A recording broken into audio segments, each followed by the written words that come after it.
on the road to the Super Bowl, we are turning the corner at the stop sign, and we can see the driveway just in the distance.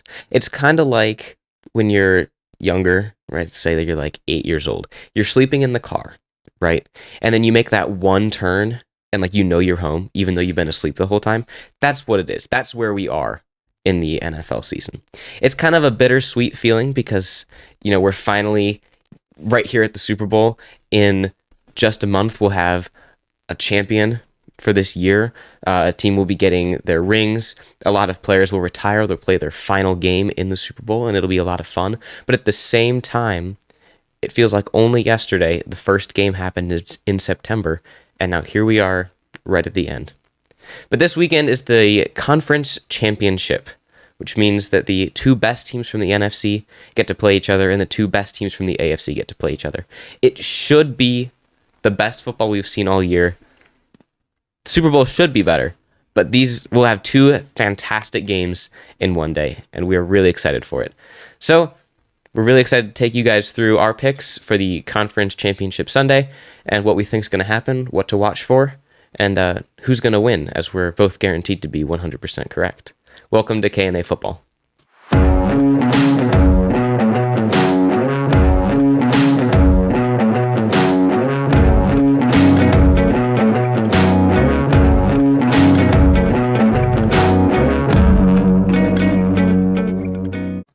Kadin. Austin. Notice how I didn't use the word? I put so much effort into not using that word. The forbidden word. Yeah. Not even going to say it. Not going to say it because you can't say it. Monday's a big day. Monday's a big day. You got to really come up with something. Yeah. It's going to be fun. Kadin, what happened? Obviously, yeah. If you're watching on YouTube, obviously you see. And if you're not watching on YouTube, if you're on Spotify or something, highly recommend go look at the YouTube. We have a completely new setup. Yeah. It's also 2:00 right now instead of 10:00 because no hate on you, Debbie. No, that's on me. I take that. I mean, it is a little bit on you. You were taking a test. I had a test to take. Debbie and I were here earlier trying to set everything up. It took a lot of time. But crazy enough, we're not even done with the setup. We're allowed to say this. Debbie, cry about it. We have a bigger TV that was donated to us, which we'll talk about once we actually get the TV up here. But we're going to set it up, and some genius, innovative strategy by, was it the TV company or the... That's the TV. It was the TV company to not give us the correct size screws, and we do not have those said screws, so now we can't mount the TV. So we're here still with our little TV, but Monday we should have our setup complete with our desks, our laptops, our big TV. It's great. We got new cameras, new camera angles. Yeah, it's good. It's exciting. It is. It's really. It feels. I feel like I'm farther away from you. I don't know. I know it does feel a little sad because I'm definitely further away from you, so it's not like that communal feeling. It's kind of like more professional, which I guess is good, right? Yeah, I mean there's pros and cons. We got laptops now. This is like really good. Like now you can like if you need a stat and you're like, we all know that you're just not going to use it and you just have it there. That computer doesn't actually work. Dog, it's Hayden's computer, like we just gave it to him. It's kind of like when you have a younger sibling and so you give them the controller, like you're playing a video game, so you give them a controller for another console that's dead. So they just use that and they think they're playing the game. That's what we gave Kadin as a computer. Okay. Yeah. It's clear that it works, whatever. It works. Just don't worry, guys. So obviously big conference championships this weekend. So should we jump straight into those? Yeah. All right, let's get into our picks. This week's K&A Pick'ems. All right. So, yeah, there we go, man. We got the great... Shout out to Debbie before we get into these. Great graphics by Debbie. Yes. Debbie spent, I don't even know how long, making great graphics for these... for the NFC Championship and the AFC Championship. Like, look at this screen. Obviously, it'd be better if we had our big TV and you could see it better. Yeah. But that's amazing. I mean, that's really good. More incentive for you to go join on the YouTube. I mean, obviously listen all the way through on all your podcast platforms because you got to get those listens up. But then once you're done, go check out the visuals on YouTube. Yeah, Just check it out. I think you should listen on podcast, listen on like Spotify or something. just to listen and hear it. And then when you're done, you're like, oh, I want to see it on podcast. And then you want to see it on YouTube. So then you go to YouTube and then you watch the whole thing again on YouTube. Yeah. That's what I would do. Even better than that too is if you wanted to keep up with the game with us real time. You know what I'm saying? So recently, Debbie put in a bunch of effort into creating a K&A Football Discord, which all of us are on. And so we have that linked in the description if you're on YouTube, in the show notes, if you're on Spotify, Apple Podcast. We have that linked in the description there, so you can go check that out, join our Discord. And our goal is to kind of keep up with you guys real time on questions you might have about the game, things that we see in the game as games happen real time. As it's going on during the week, asking questions to be featured on the podcast. Yeah. So go join that if you haven't already. So, NFC Championship game, Kadin. What about it? What do we need to look for? All right, well, I'm just going to start. Both of these games, incredibly hard to pick. I mean, obviously, it is the two best teams in the NFC and the two best teams in the AFC, and it's obviously going to be tough to pick. But this is, incredibly tough to pick. I sat there for a long time thinking, I have no idea. I could 100% see the Eagles winning this game. I could 100% see the 49ers winning this game. It's very odd to feel like even when there's a good game this season, you're like, this is going to be a good game. I don't know who to pick, but I still have a respectable feeling this team's going to win. This game, no idea. Both of these games, there's a very good chance that I go over 2. There's a very good chance that I go 2-0 because it is crazy how amazing these games are going to be. So for my pick, looking at the game, you got Brock Purdy. Obviously, the 49ers, 12-0 in their last 12 games. They've won 12 straight. Brock Purdy's 8-0 as a starter. Yeah. He's looked great. And obviously, the Eagles, 13-2. No, that doesn't make sense. 13-3. 14-3. Goodness, Kadin. Final answer, 14-3. 14-3. They've been rolling all year. Jalen Hurts, great quarterback. When he missed games, they lost both the games he missed. I mean, he's clearly a vital part to that team. Yeah. And he's an MVP candidate. This is going to be a good game. The number 1 defense in the league versus the number 2 defense in the league. The 49ers defense has gone 27 straight games without allowing a 70-yard rusher. 27 games. And I personally... That's more games than is in a season. That is way more. Yes, there's 18 games in a season, plus the playoffs. But I think that the record will be broken this weekend. I think Jalen Hurts will be the one to get over 70 rushing yards. His running game is completely... It's an X factor. It's a game breaker.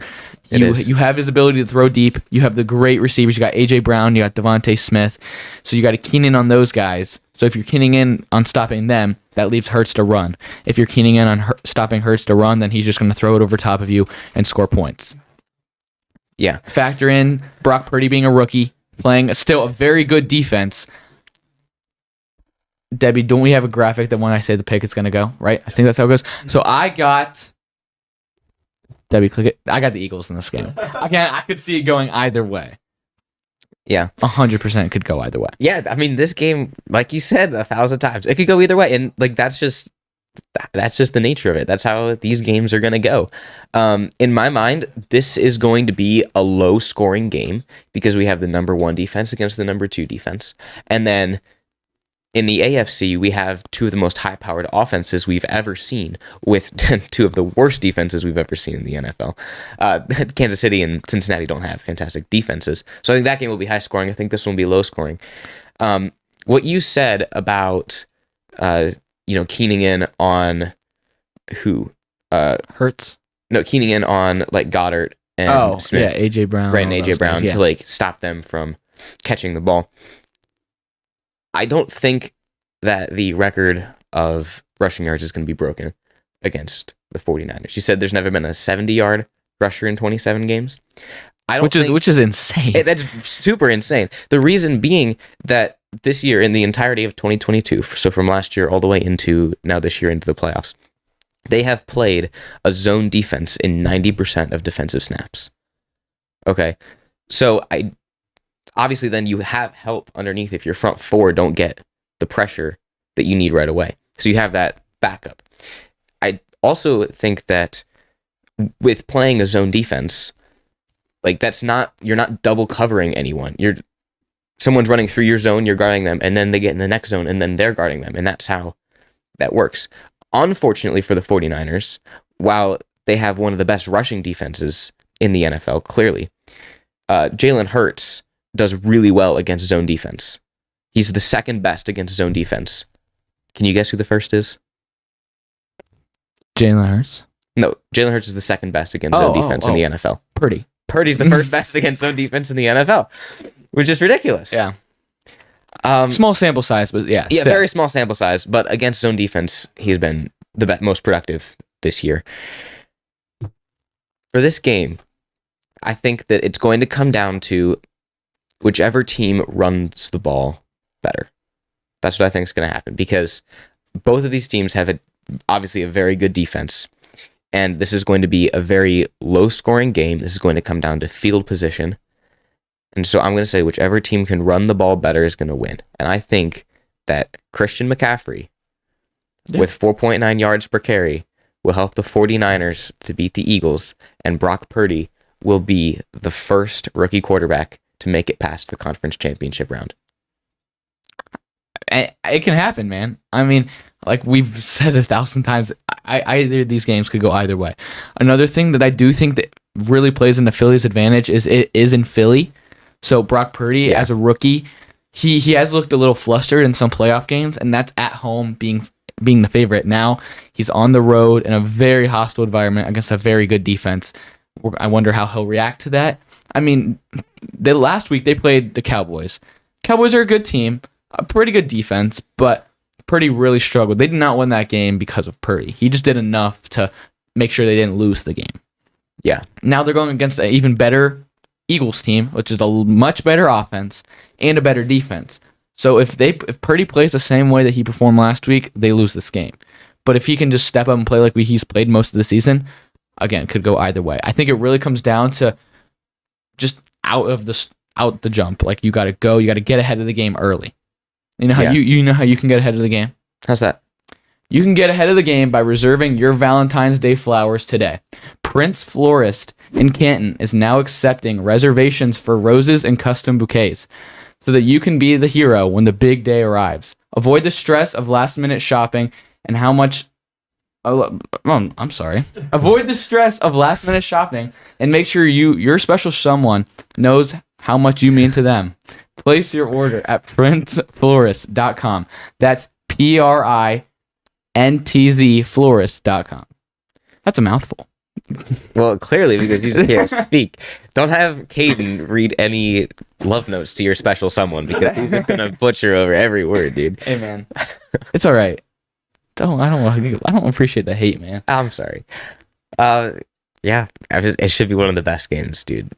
This one, I think, is somehow both harder and easier to pick depending on how you look at it. I think that the NFC Championship game is difficult to pick because you have two of the best defenses in the league playing against each other, and obviously Purdy being a rookie quarterback, I anticipate it to be a low-scoring game.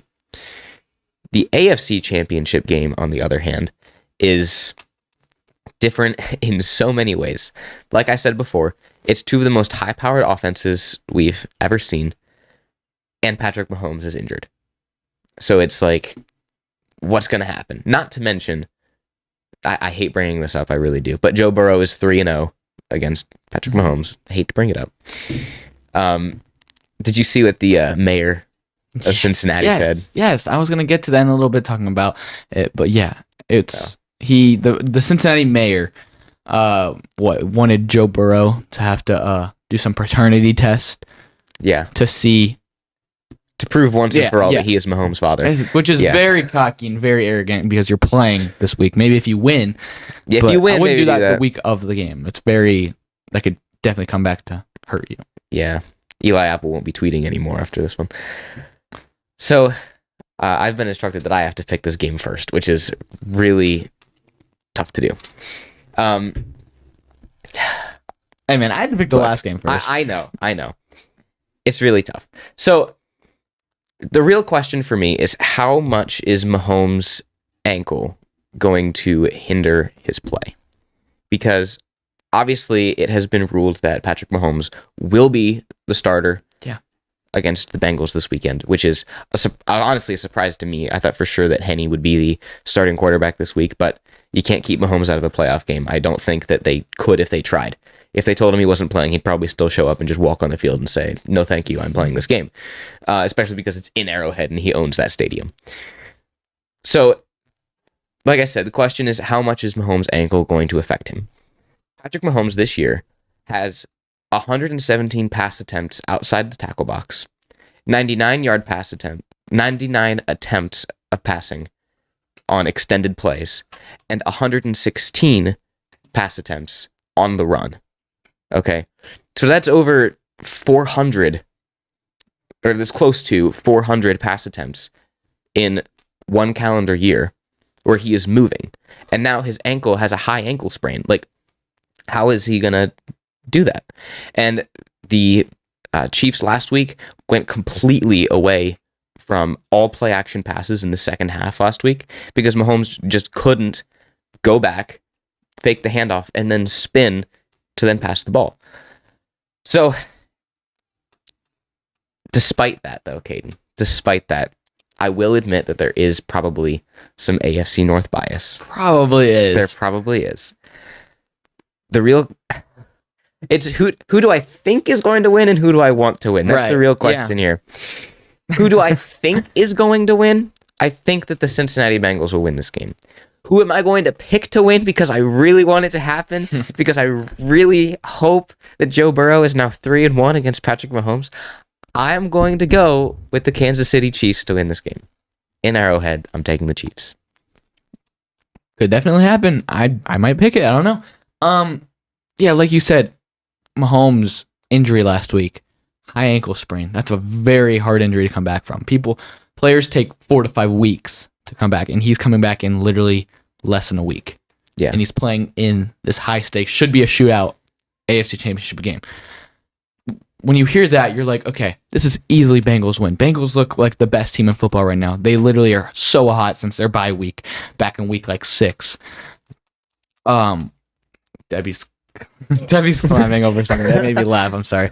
I mean, Mahomes and the Chiefs, they're obviously it's the Chiefs. You can't really pick against them, but Mahomes, his whole part of what makes Mahomes is his ability to just run around and do whatever he wants back there and then, flick it 35 yards downfield and make some crazy play. So it's like, that makes me easily want to pick the Bengals. He's 3-0, like you said, against Mahomes now. I mean, same thing happened last year. But then all of the cockiness and the talk all week really concerns me. Eli Apple, which you briefly mentioned on Twitter, has been just going nuts on Twitter, even though he's not the reason at all that they're here. They're winning. They're winning in spite of Eli Apple, and yet he thinks that he's the greatest thing since sliced bread. But he is burnt toast, and he is here, and he just thinks he's the greatest thing. So he's tweeting out all these things. Everyone's beginning to hate him. So it's like, that's obviously annoying. That gives Kansas City momentum. You hear all the talk of Burrowhead. Yeah. The Bengals, after their win on last week, one of the Bengals players on the sideline yelled, see you guys in Burrowhead. Obviously calling Arrowhead Stadium Burrowhead because Joe Burrow is 3-0 or whatever against the Chiefs, which again... All of those games were in Cincinnati, though. Mm-hmm. I think all 3 have been in Cincinnati. The last year AFC Championship was in Kansas City. So one in Kansas City. Which is, again, very cocky. You play them this week. Maybe if you win this week and you don't have to face them for at least another season, sure. But if you're doing that the week, you're giving them bulletin board material. You're adding fuel to the fire. see you in Burrowhead. And then this week in a press conference, one of the Chiefs players, he walked out of his press conference and said, see you guys in Burrowhead. So you know that the Chiefs players are talking about it. It's bulletin board material. Yeah. And then obviously on top of it all, like you said, the mayor, the whole paternity test to see if he's actually his father. Again, completely unnecessary. I really think that'll come back to haunt them in this game. Like, it just gives Kansas City fuel. But at the same time, Joe Burrow just makes things happen, just like Mahomes does. And now Mahomes with that injury, I don't know if I can trust that defense to stop this Bengals team. I mean, the Bengals were moving so easily last week against what was supposed to be a really good Buffalo defense in the snow, which is supposed to hinder your offense. And they literally were unstoppable against a really good defense in the snow. And now they're playing, which should be clear conditions, against a not as good Chiefs defense. I'm going to pick the Bengals in this game. Yeah, Again, could go either way, but both of these games should be amazing. But what is also tough about it is in Kansas City. Kansas City, arguably the toughest place to play in. We'll see what happens. Yeah. I would like to mention a couple things really quick for all of our viewers who don't participate in the evils of sports gambling, right? For all of our viewers who don't like us, who don't participate in things like that. A couple things about these two defenses and these two offenses. One being that these two teams don't run the ball, like, at all. They're both ranked 25th or worst in the NFL in rushing, which is incredible. The Chiefs, on over 50% of their defensive snaps, have a light box. Okay, so they don't overload. They only have maybe 3-4 guys that are going to be pressuring the quarterback, which could work very well because the Bengals offensive line is literally a revolving door at this point. They have 2 of their starters. The rest of them are like, they picked them up off the side of a Walmart. Okay, that's the Bengals offensive line. Same story as last year. But what's really weird about that is Mixon rushes for an average of 4 yards against a snap where it's a light box, which should be easier for him to run against, but he runs like terrible against light boxes. He only averages like 90 yards per game in rushing. The Chiefs, obviously, like I mentioned, are like 25th in rushing. But you know what's really interesting is that Pacheco has 728 yards since week 10. Like, that's insane, dude. Mm-hmm. That's like 10 weeks, and you have over almost 1,000 yards in 10 weeks. That's unheard of. So, just a couple things to watch for there. Right, and there should not be a lot of sacks. This should be like moving down the field quickly or incomplete passes. Joe Burrow and Mahomes are ranked first and second in touchdown passes on throws under 2.5 seconds. So obviously they're throwing the ball really quickly. Plus, both of these defenses aren't really getting to the quarterback that quick. Right. So both of these defenses don't have like a really disruptive guy. I mean, Sam Hubbard comes to mind on the Bengals defense, but I mean, he doesn't have an insane amount of sacks this year. Trey Hendrickson. Mm-hmm. But with the Bengals having that revolving door of an offensive line, you'll probably see a lot of what they did last week against the Bills, where as soon as the ball is in Burrow's hands, it's back out of Burrow's hands. So like 3-yard completions every time on a slant and hope they take it away, because he's not going to have the time to go drop back in the pocket and make his reads. He's going to have to throw on the first read. So it should be really interesting. I'm really excited for both of these games, man. Yeah. It's sad that there's only 2 games, but these should be the best games of the year, barring the Super Bowl. Yeah, 100%. So we do have, because obviously this is going quickly because there's only 2 games, we do have some news. Yeah, quite a bit to of get news. into. A lot of coaching news. Before we get into that, I would like to remind you guys of our friends at K&F Construction. I don't have a super interesting segue this week. I'm sorry for those of you that look out for it. But, nonetheless, that doesn't stop you from getting a great deck from K&F Construction, even though I'm not putting in the work to get a great segue. K&F Construction has been serving the Northeast Ohio community for over 16 years, specializing in composite decks. K&F Construction takes the time and effort to provide the service and product you deserve for your home. You can call K&F Construction today at 330-575-2465 for a free estimate. Again, that's 330-575-2465. You can also visit kfdex.com, which is linked in the description. KF Construction, let us build your dream backyard. Glad you read that really good. You picked up the slack from me. I picked up the slack where you left off, man. But yeah. That's okay. So some of the news of the week. Well, the first thing that happened was, I think, it was Thursday, I believe. Yeah. Early in the day, Nathaniel Hackett, obviously horrible coach for the Broncos this season, was hired as the Jets' new offensive coordinator. And a lot of Jets fans and NFL fans were clowning Jets and were like, dude, why in the world would you do this? He's horrible. But when he was in Green Bay, he was great. Some people are great coordinators. They just can't coach.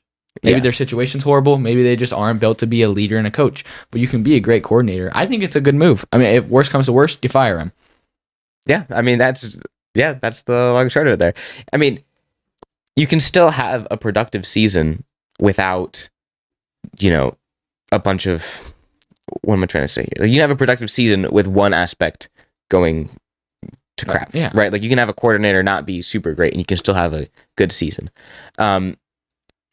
Obviously, with Hackett going to the Jets, there have now been an upspark in talks of, does Aaron Rodgers go to the Jets? Because like you mentioned, he was the offensive coordinator in Green Bay, and obviously Aaron Rodgers has been there for the last 25 years.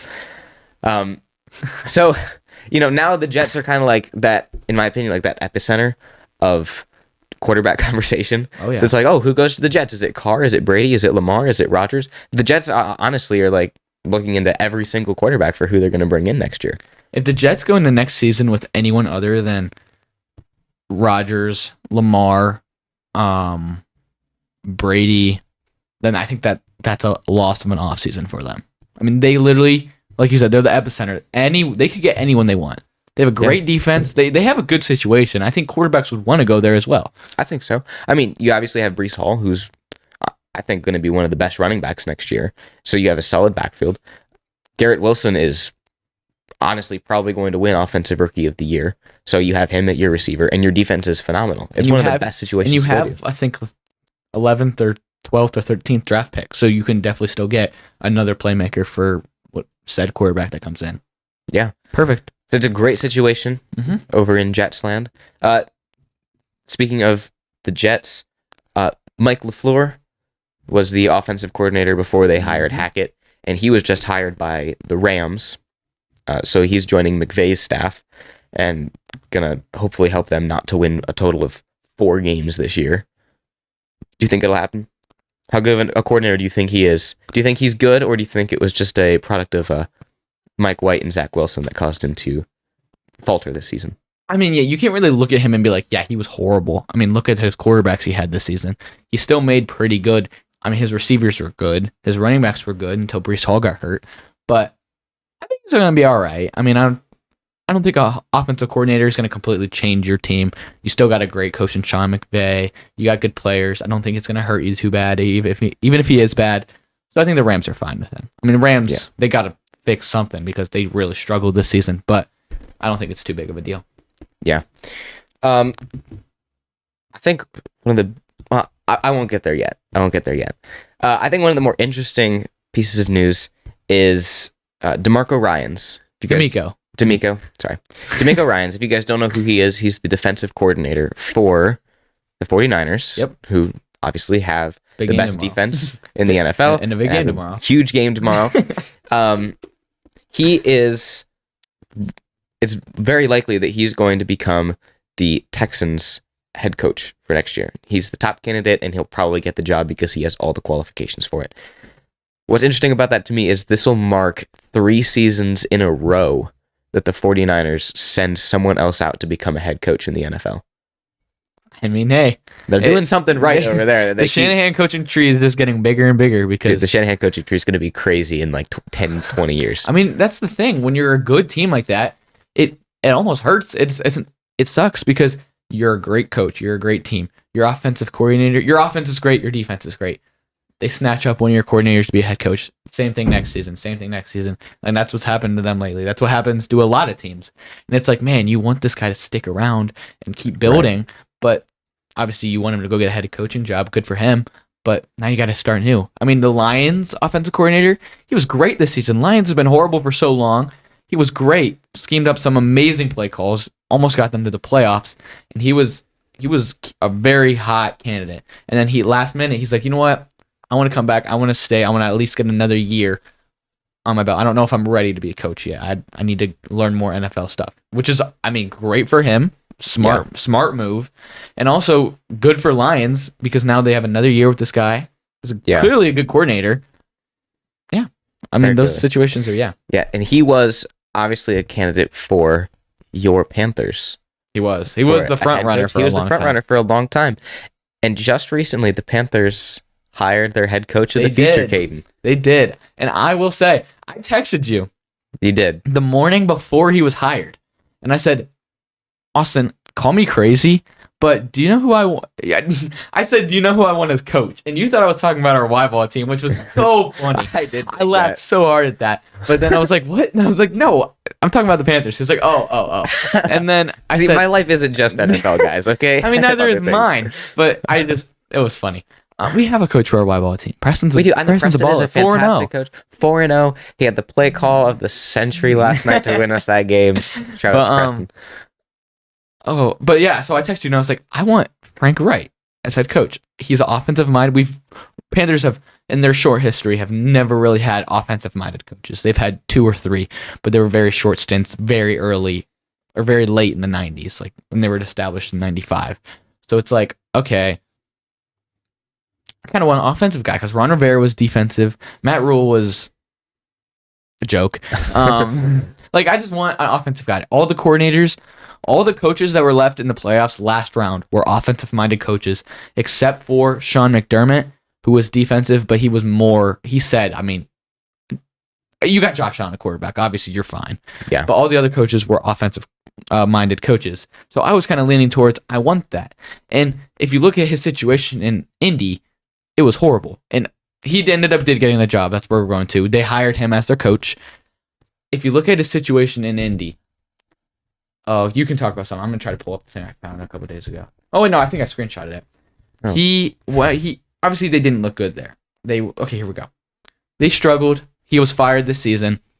But if you look at the quarterbacks he had, when he was in Philly, he had Carson Wentz, MVP candidate, and Carson Wentz looked great. He had Phillip Rivers and at the Chargers, looked great at the Chargers. And then he goes to the Colts. He thinks he's going and inheriting Andrew Luck. Well, Andrew Luck retires his first season being there, so he doesn't even get to have Andrew Luck. That completely sets him back. So then he goes in that next season with Jacoby Brissett. He's all right. We saw this year he can be all right, but he's a career backup. Yeah. All right. Obviously going to struggle there. You weren't supposed to have him. Then you're like, well, we still don't have a quarterback because we built our team around Luck, and now he's gone. And so you sign a 75-year-old Phillip Rivers in the next season. No 75-year-old quarterbacks tend to get you wins, so they don't do good. And he's like, okay, maybe we can bring in Carson Wentz. I worked with him with the Eagles. He was an MVP candidate until he got hurt. We'll see what happens. Carson Wentz was horrible, and he's like, okay, we'll go for 99-year-old Matt Ryan. Didn't work again. So clearly, he hasn't had quarterbacks or a good situation there. We have the offensive line. We have the defense. We have receivers. All you need is a quarterback, which he is known for developing when he was a coordinator. He can develop young quarterbacks. A lot of people are saying C.J. Stroud out of Ohio State is the apple of the Panthers' eye. The Panthers are really liking him. Obviously, it's only January. Draft's not till April. Yeah. But if they could maybe trade up and draft him, that could be a good pairing there. And trade up, man. Yeah, man. It's going to be expensive to trade all the way up to there. Tell you what. One more thing about coaching news, and then I'll get into a little bit of player news. But Dan Quinn, former head coach for the Atlanta Falcons and current defensive coordinator for the Cowboys, has announced that he will be staying in Dallas. He was another one of those guys that went on a lot of interviews to be looked at by a lot of teams for their head coaching position. So obviously he's a defensive-minded guy, and he announced that he will be staying in Dallas. Not a whole bunch of huge news. I mean, he did pretty well in Dallas this year. They had a really good defense for a lot of the season. So, great news for Cowboys fans. Honestly, they get to keep great defensive coordinator. So we'll see where he goes next year. I doubt that he'll stay 2 years in a row. I said one more thing, but I just remembered another thing that Mike McCarthy, Jerry Jones is saying that Mike McCarthy is going to be staying in Dallas for like 25 years.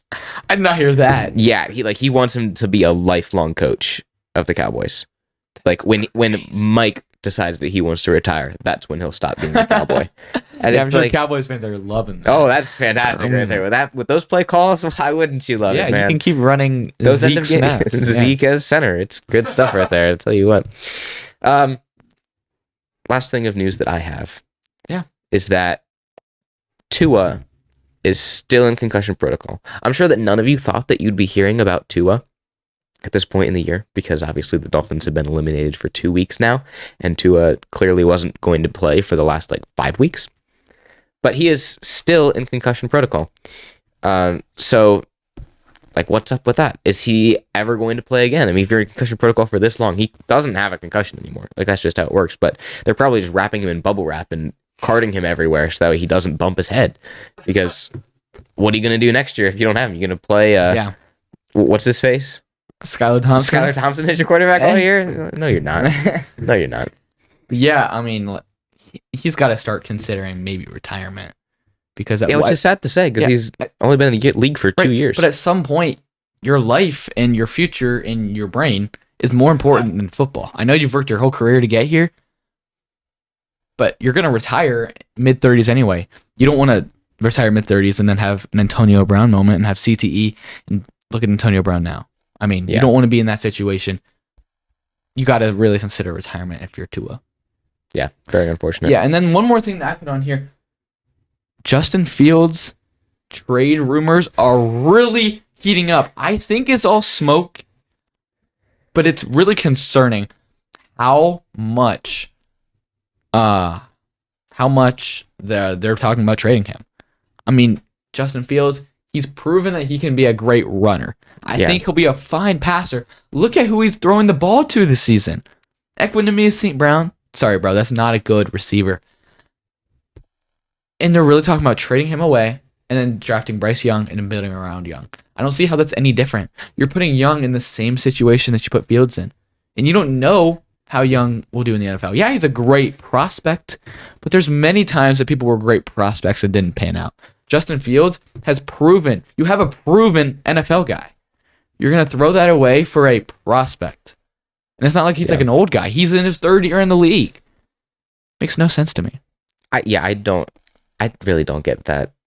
I really don't, because it's like, oh, who are we going to go for? We could end up with this guy that we're going to draft, and he could be a bust. That's the whole thing with the draft is we hope that he's not a bust, but it's a very likely possibility because they were playing a completely different game in college, and now here they are in the NFL, and you just hope that they pan out. And you might end up with a situation like Zach Wilson where they draft him really high overall, and everyone's really high on him, and then there he goes. Yeah, and he's just never going to be a starter again. Same team, 5 or 6 years ago, they drafted Mitchell Trubisky number 2. He was supposed to be the greatest thing. Look at him now. He's horrible. Yeah. Why wouldn't you go with what's proven? Fields has proven that he can be a quarterback in this league. And then if you give him a weapon, I'm talking weapon, he'll do so much better. I don't understand why the conversation would even happen that he should be traded. I don't think they will. I really don't. I hope he does. I 100% hope he does. Because I would love him to be in a better situation because he deserves so much better. He's the first Ohio State quarterback that is yes, we want to claim that guy as ours. And so it's really exciting. So I hope he gets traded to a better situation. Yeah. I don't think they will. Hopefully CJ Stroud will be the next Buckeye quarterback. Hopefully. All right, Debbie, did you have something for us? Yeah, we got an overview of the AFC and NFC championship. So Debbie got... Shout out to Debbie again. These graphics, good. And I know it's been Debbie a long time doing these. Yeah. But shout out Debbie there. So we got our picks. How's this gonna work? You're gonna click it and it's gonna No. I'm dumb. I see. I'm dumb. Yeah, I like that. Yeah. So I obviously have the Eagles and he has the Niners, and I have the Bengals and he has the Chiefs. So we completely split. Yeah, it's a complete split, which is good because it's literally perfect. That sums up this week because nobody knows at all what is going to happen. Yeah. Like you said, you could go 2-0. You could go 0-2. You could go 1-1. And the same could happen for me. And none of us really know. And it's kind of a coin flip. But that's why it's, placed this way. Like, we have, honestly, the best 4 teams, I think, in football playing for championship. Yeah, I agree. It should be a lot of fun. And obviously, we'll be back here Monday to recap. If you do have any questions that you want to be asked on the podcast, because it will be a shorter episode, obviously join the Discord, ask on the Discord, comment on the YouTube video, send us an Instagram DM at KA_football. Yeah.